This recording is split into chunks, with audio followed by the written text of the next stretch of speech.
Pumabor ang ilang magulang sa naging akbang ng ilang lokal na pamahalaan na suspindihin ang face-to-face classes kasunod ng pagtaas ng heat index sa ilang parte ng bansa. May balitang pambansa si JM Pineda ng PTV.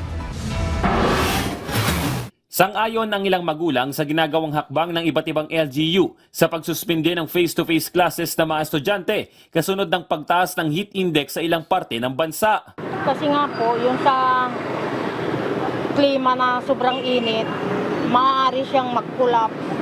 Hindi kayanin ng katawan niya yung ng init. Para po sa akin, concern lang po yung mga bata. Sa mga bata po yung iniisip ng mga teacher, kahit ng government, para po sa mga bata. Kasi may mga bata nga po na may mga sakit. Halimbawa, sa sobrang init lang is nahihirapan ng huminga. Pumalo nga kahapon sa 42 degrees Celsius ang heat index at ayon sa Pag-asa, nasa danger level na ito.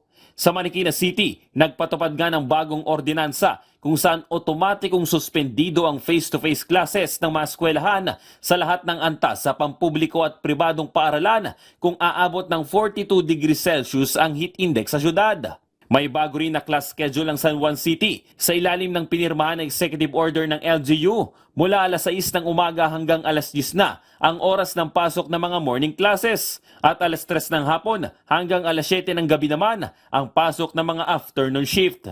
Ayon sa San Juan LGU, malaking bagay daw na makaiwas sa mga estudyante pati na ang mga guro sa peak hours ng heat index. Hinihikayat naman ng mga eksperto na magbaon ng tubig at magdala ng payong kung lalabas ng bahay, lalo pa at inaasahan na magtatagal pa ang ganitong klase ng tindi ng init sa bansa. Mula sa PTV, JM Pineda para sa Balitang Pambansa.